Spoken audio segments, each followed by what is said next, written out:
اور دنیا کی زندگی تو دھوکے کا سامان ہے۔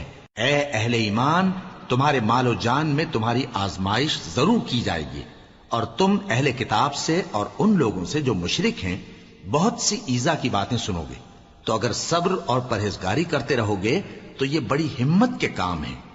اور جب اللہ نے ان لوگوں سے جن کو کتاب عنایت کی گئی تھی اقرار لیا کہ اس میں جو کچھ لکھا ہے اسے لوگوں سے صاف صاف بیان کرتے رہنا اور اس کی کسی بات کو نہ چھپانا، تو انہوں نے اس کو پس پشت پھینک دیا اور اس کے بدلے تھوڑی سی قیمت حاصل کی۔ یہ جو کچھ حاصل کرتے ہیں برا ہے۔ جو لوگ اپنے کیے ہوئے کاموں سے خوش ہوتے ہیں اور وہ کام جو کرتے نہیں ان کے لیے چاہتے ہیں کہ ان کی تعریف کی جائے، ان کی نسبت خیال نہ کرنا کہ وہ عذاب سے چھٹکارا پائیں گے، اور انہیں درد دینے والا عذاب ہوگا۔ اور آسمانوں اور زمین کی بادشاہی اللہ ہی کو ہے، اور اللہ ہر چیز پر قادر ہے۔ بے شک آسمانوں اور زمین کی پیدائش اور رات اور دن کے بدل بدل کر آنے جانے میں عقل والوں کے لیے نشانیاں ہیں، جو کھڑے اور بیٹھے اور لیٹے ہر حال میں اللہ کو یاد کرتے اور آسمان اور زمین کی پیدائش میں غور کرتے اور کہتے ہیں کہ اے پروردگار، تو نے اس کائنات کو بے فائدہ نہیں پیدا کیا، تو پاک ہے، تو قیامت کے دن ہمیں دوزخ کے عذاب سے بچائیو۔ اے پروردگار، جس کو تو نے دوزخ میں ڈالا اسے رسوا کیا، اور ظالموں کا کوئی مددگار نہیں ہوگا۔ اے پروردگار، ہم نے ایک پکارنے والے کو سنا کہ ایمان کے لیے پکار رہا تھا کہ اپنے پروردگار پر ایمان لاؤ، تو ہم ایمان لے آئے۔ سو اے پروردگار، ہمارے گناہ معاف فرما اور ہماری برائیوں کو ہم سے دور کر دے، اور ہم کو دنیا سے نیک بندوں کے ساتھ اٹھائیو۔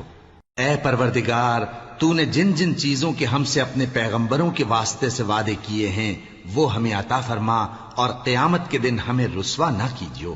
کچھ شک نہیں کہ تو خلاف وعدہ نہیں کرے گا۔ تو ان کے پروردگار نے ان کی دعا قبول کر لی اور فرمایا کہ میں کسی عمل کرنے والے کے عمل کو مرد ہو یا عورت ضائع نہیں کرتا۔ تم ایک دوسرے کے ہم جنس ہو، تو جو لوگ میرے لیے وطن چھوڑ گئے اور اپنے گھروں سے نکالے گئے اور ستائے گئے اور لڑے اور قتل کیے گئے، میں ان کے گناہ دور کر دوں گا اور ان کو بہشتوں میں داخل کروں گا جن کے نیچے نہریں بہ رہی ہیں۔ یہ اللہ کے ہاں سے بدلہ ہے، اور اللہ کے ہاں اچھا بدلہ ہے۔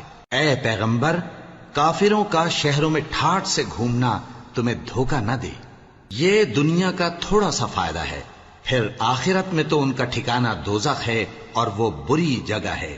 لیکن جو لوگ اپنے پروردگار سے ڈرتے رہے ان کے لیے باغ ہیں جن کے نیچے نہریں بہ رہی ہیں، اور وہ ان میں ہمیشہ رہیں گے۔ یہ اللہ کے ہاں سے ان کی مہمانی ہے، اور جو کچھ اللہ کے ہاں ہے وہ نیکوکاروں کے لیے بہت اچھا ہے۔ اور بعض اہل کتاب ایسے بھی ہیں جو اللہ پر اور اس کتاب پر جو تم پر نازل ہوئی اور اس پر جو ان پر نازل ہوئی ایمان رکھتے ہیں، اور اللہ کے آگے عاجزی کرتے ہیں، اور اللہ کی آیتوں کے بدلے تھوڑی سی قیمت نہیں لیتے۔ یہی لوگ ہیں جن کا صلہ ان کے پروردگار کے ہاں تیار ہے، اور اللہ جلد حساب لینے والا ہے۔ اے اہل ایمان، کفار کے مقابلے میں ثابت قدم رہو اور استقامت رکھو اور مورچوں پر جمے رہو، اور اللہ سے ڈرو تاکہ مراد حاصل کرو۔